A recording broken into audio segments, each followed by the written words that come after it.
welcome to a very small club of British boxers who have enough money where they don't have to box, they don't have to have a job. They can sit on a beach for the rest of their life and they're comfortable. So with that being said, I ask myself, what are his motivations going into his second fight? He beat me the first time round, plain and simple. He got the victory, his hand was raised, my corner threw in the towel, he won the fight. I didn't believe I'd get this opportunity again. I genuinely thought, I asked for it in the ring, I said, if you'd oblige a rematch, the fans want it. I didn't think it would happen. I genuinely didn't. I was looking at other options. But Tony, for some reason, wants to do it again. And, great. People, put their lives on the line. People get in the ring. He said on numerous occasions how dangerous boxing is,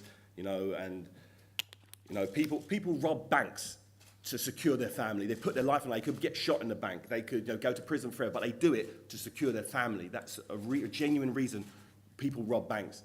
And when you when you rob the bank once, do you go back to the same bank again? When your family is secured, you go back to the same bank just to get a little bit more money?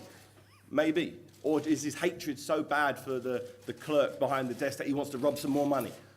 Maybe. Maybe it is. And if it is, when we're in the ring, when we're going toe-to-toe, is his desire to secure his family, which he's done now, as strong as him wanting to beat me?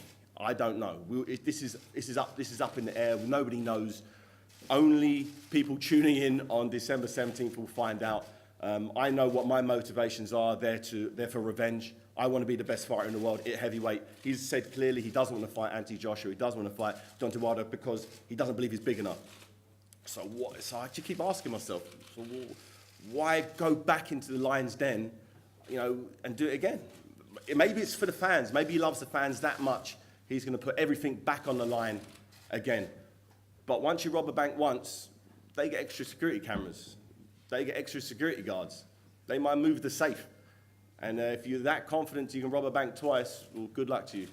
But I will not allow Tony Bellew to hear the final bell.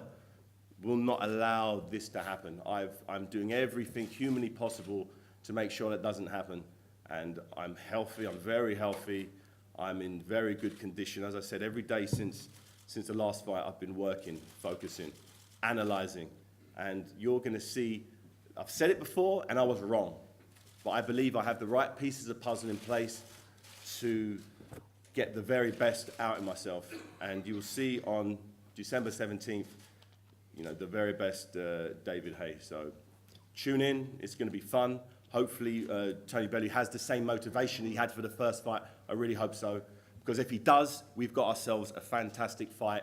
And every single person tuning in around the world will get their money's worth. So thank you very much. And I look forward to seeing you all on December 17th at the O2 Arena. Thanks, David. Let's get straight over to the man with the rocky story who won the World Cruiserweight title in front of his beloved Everton Football Club fans, who then came to London as a massive underdog and prevailed again on that wonderful night for him at the O2. What is the motivation? What is the reason Tony Bellew has taken this? Let's hear from him. Thanks for all coming. I'm a little bit humbled and honoured that so many will come to a press conference to watch us talk nonsense. So thanks for coming. That's the first thing. To answer your question, David, what motivates me? The same thing that motivated me the first time, just to get home safely. It was always the same in the first fight. I fight because, believe it or not, I actually enjoy fighting. I admit I've got a screw loose, but I enjoy having a fight. I honestly said I don't enjoy the 12 weeks, well, this will be 14 weeks build up for this.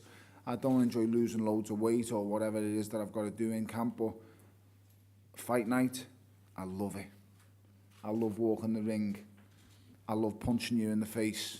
I love getting punched in the face. Some of the stupidest and craziest things I enjoy doing. I don't know why. Like I say, I've definitely got a screw loose. So the motivation is still exactly the same as it was in the first fight. When it comes to why did I take this fight, I mean, I just can't believe the analogy he's just used. Unbelievable. Robbing a bank, he's just... it must be you've ran out of insults for me or nicknames for me. I just can't believe you used that phrase, robbing the bank. I didn't rob no bank. I got in a boxing ring, I punched you senseless, and then went home and kissed me kids and had a great night. So I'm just going to do the same again. I don't know what kind of speech you're expecting from me, but I haven't got one. December the 17th, I will turn up and I will win again, against all the odds once again.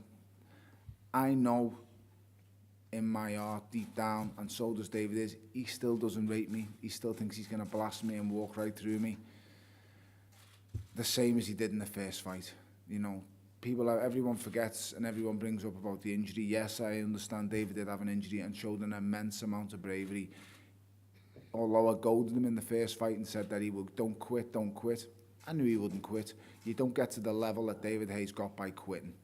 You don't win the belts he's won by quitting. I knew he weren't going to quit.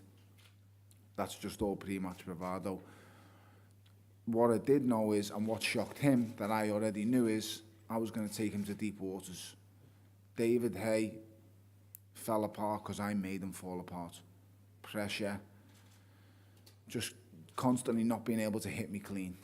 And when he did catch me clean, he got the shock of his life. It's going to happen again on December the 17th. Don't be shocked. If anything, this fight's not going to go as long as it did last time. And I know that might sound a little bit strange to everyone here, because he was injured last time, he's not going to be injured this time. Well, fingers crossed, I hope he doesn't. Like I say, my goal is two of us get home safe to our families. Ultimately, David's going to lose December the 17th. David Haye's career ends on December the 17th. That's basically all I really have to say. You know, thanks for coming, and tune in December the 17th. It'll be exciting, it'll be great. And I will walk the ring second and dance exactly the same way I did the first time, so thank you. Thanks, Tony. David, Tony's saying you still don't have the respect for him.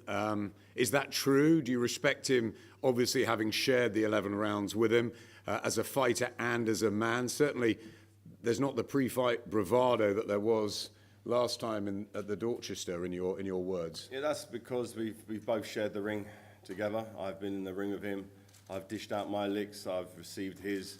And, you know, when you do that with somebody, you know, whatever respect wasn't there prior to the fight is there now. I know turning up in the same condition, mentally, physically, spiritually, to this fight on December 17th, like I did on March the 4th, is not enough. I know that, and I know that because I've learnt to respect what he brings to the table. So in terms of his boxing ability, his durability, his heart, his desire, if I don't assume they're all 10 out of 10, I'm only going to be I'm going to underachieve. So I need to believe he's bigger, faster. I'm expecting him to be way quicker, way faster, his punch output to be double, his durability to be more. I'm anticipating someone who's 2 inches taller than him, someone who throws quicker shots, counter punches. That's all I can do is just assume a much better version of Tony Bellew turns up. And I believe if that does happen, I'll still be victorious on December 17th. But in terms of respect, yes, the respect's there. It has to be there. All you need to do is watch the first fight, and you realise after the fight, the respect was there. Did you make a massive mistake last time, underestimating him? I don't think I've underestimated people in the past, and I didn't train hard, for instance. I trained very hard for the last fight. You can see I wasn't blowing, I was in good condition. Maybe I just mentally wasn't, I don't know, maybe I wasn't mentally where I needed to be to get the best out of myself. Learned that lesson, won't make it again. How confident are you that the injury is fully recovered and that the body is not going to break again? I'm very confident. You know, let's say I got 5 rounds out of myself in the last fight. I'm already doing things in training that I couldn't do prior to the fight. So I'm super confident that there's going to be no injuries whatsoever. I'm going to be the best version of myself. That's all I can do. And I've worked day in, day out to make sure that on Monday just gone, I hit training camp for the first real day, working strategy, working timing, working rhythms. I'm in good shape. I could fight tomorrow. If the fight was tomorrow, I'm in good enough shape. I'm 12-round fit right now. And that's a good place to be going into camp.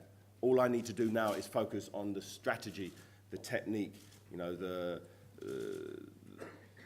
the nuances that a lot of people don't understand about boxing. But come fight night, you will get it. You're going to see something very different than you saw the first time round in the first fight. Every fight's dangerous, Adam. David Haye is a vicious puncher who can end a fight in the first second of a fight, so that doesn't change. I'm prepared for the exact same. David Haye, brilliant at what he does. Fast, good counter puncher, nice rhythm. I'm facing a brilliant fighter. It's as simple as that. Very, very dangerous, very, very powerful. I know, and David knows deep down, that he doesn't rate me. So, you know, he just nearly said it then. He said he didn't underestimate me last time. He's just repeated it again. Well, last time you said I was the worst world champion in world boxing. Last time you said you would drill me to the floor and it would be pretty quick. So if you didn't underestimate me last time, what has changed? I just don't get it, you know. You got the victory, that's what changed. You won the fight. Of course, so we both know. That's why I now rate you. But why? You proved to me in the ring that you were way better than I thought you was. But you've just said you didn't underestimate me. You've just said you didn't underestimate me. You've just repeated it again. I didn't underestimate you in terms of putting my body through the graft and the hard work needed to be 12-round fit for a fight. Correct, I didn't underestimate you. I made that mistake years and years ago. I don't do that now. Now I make sure I'm very, very healthy. I'm trained, so whatever happens in the fight, 12 rounds, I'm there. That's why. So I didn't underestimate. If I'd underestimated you, I wouldn't have trained. I wouldn't have trained as hard as I did, but I did. And that's why I was still hanging around. I understand 100%. I do think you trained hard. There you go. So if I underestimated you, I wouldn't have trained hard. Regardless of what the video said, but it's your personal, how you I understand how you look at me and what you think. You think you're just going to walk through me. And you know deep down you believe that because you're so egotistical, you cannot change. You will not change. You know, you trained very, very hard, yes, and, you know, on the yachts and stuff like that. I do believe it was for show. You know, I do believe you were training very hard. Your sparring partner, Jennings, said that there was no hiccups in training. Your sparring went great. But you've just repeated just a second ago and said, you didn't underestimate me. They were your words. Just a couple of seconds ago, you said you didn't underestimate me. So why didn't you blow me away like you said you would do?